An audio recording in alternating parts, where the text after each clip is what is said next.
sujet tombé au bac S 2018, le désir est-il la marque de notre imperfection?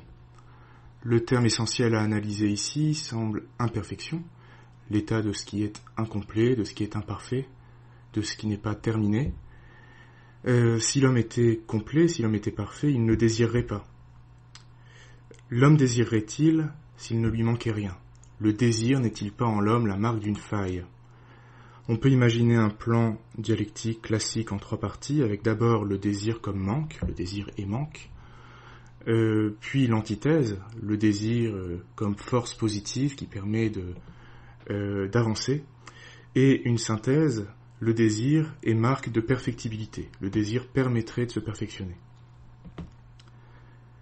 Première partie, le désir est manque. Si l'homme était complet, il ne désirerait pas. On peut partir du banquet de Platon avec le discours d'Aristophane. Aristophane, dans le banquet de Platon, raconte un mythe, le mythe des androgynes.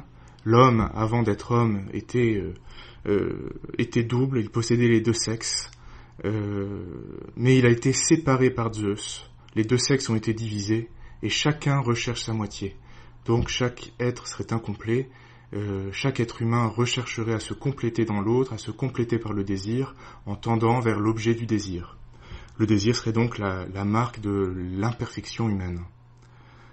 Toujours dans cette première partie, sur le désir comme manque, on désire toujours ce qu'on n'a pas. On désire une chose parce qu'elle nous manque. Platon imagine ainsi dans le banquet, à travers le discours de Diotime, que si le désir était personnifié sous les traits du dieu Eros, il faudrait le faire naître de la déesse de la pauvreté, de la déesse du manque, Peña. Le désir naît du manque, de la pauvreté. On ne désire une chose que parce qu'on en manque. Toujours dans cette première partie, le désir semble alors un tonneau des Danaïdes, un puits sans fond qu'on ne peut jamais combler. Les Danaïdes, les filles de Danaé, étaient condamnées aux enfers, d'après la mythologie grecque, à remplir un tonneau sans fond. Le désir est à l'image de ce tonneau sans fond, comme le montre Platon dans le Gorgias, en réponse à la thèse du sophiste Calliclès. Dans le Gorgias, le sophiste Calliclès soutient que le désir doit à tout prix être comblé, et Socrate montre à Calliclès que cette vie passée à remplir le tonneau du désir est une vie absurde, parce que sitôt qu'on l'a rempli, il se vide et il faut le remplir à nouveau. Transition vers la deuxième partie.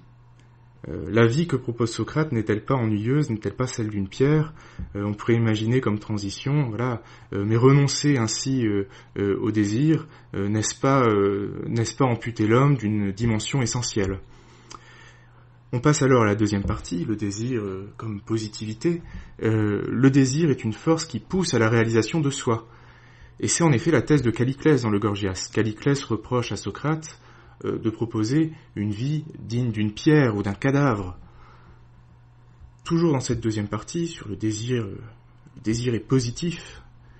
Une fois encadré, le désir permet d'atteindre un état de perfection, l'état d'ataraxie, d'après Épicure dans la lettre à Ménécée. En distinguant parmi les plaisirs ceux qui sont naturels et ceux qui sont non naturels, et au sein des naturels qu'il faut garder en distinguant les plaisirs nécessaires et les plaisirs non nécessaires, Épicure parvient à garder uniquement l'essentiel, à éviter de se troubler par des plaisirs en fait néfastes et à atteindre un état de sérénité, d'ataraxie, de perfection en quelque sorte. Donc le désir bien compris serait la voie royale vers la perfection. Toujours dans cette deuxième partie, sur le désir est positif, une fois encadré, le désir permet d'atteindre un état de perfection qui est la félicité, d'après Spinoza, dans l'éthique. D'après Spinoza, c'est un peu le même principe que chez Épicure, au moyen d'une distinction au sein des désirs, distinction notamment entre affect positif et affect négatif, c'est-à-dire passion joyeuse et passion triste, l'homme peut très bien ne garder que le positif dans le désir et en faire une force qui va le mener vers la joie, vers la félicité. Notamment en évitant les désirs négatifs, les passions néfastes, les désirs qui nous diminuent, qui nous amoindrissent. Transition vers la troisième partie.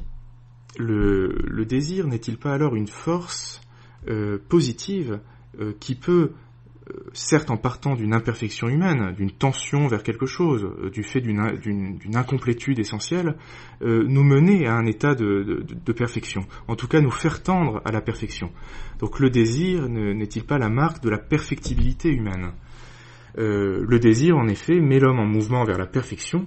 Rousseau écrivait « Malheur à qui n'a plus rien à désirer », et on pourrait faire un lien avec le concept de perfectibilité chez Rousseau. C'est-à-dire l'homme est essentiellement perfectible.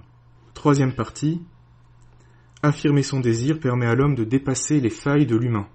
On pourrait parler de Nietzsche dans Ainsi parlait Zarathustra.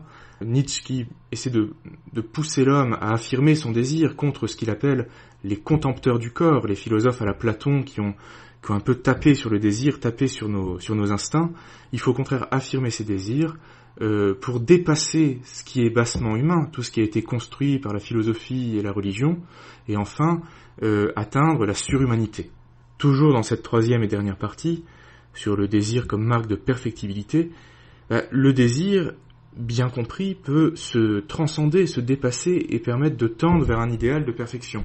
C'est ce qu'imagine Platon à la fin du banquet. Le désir, certes, part de réalités basses. On désire d'abord un beau corps, par exemple, mais on peut très vite s'élever de l'amour d'un beau corps à un deuxième, comprendre qu'il n'y a pas qu'un seul beau corps, mais deux, puis trois, puis quatre, puis comprendre la beauté des corps en général, puis comprendre la beauté dans d'autres choses que les corps, la beauté dans les discours, puis comprendre l'idée même de beauté. Cette perfection, cette idée parfaite de beauté qui est même pas de ce monde, elle n'est même plus de ce monde, c'est vraiment l'idée même de beauté. Et donc le désir peut s'élever vers la perfection. Cette réalité base de l'homme qui est le désir peut lui permettre de s'élever vers un état de perfection.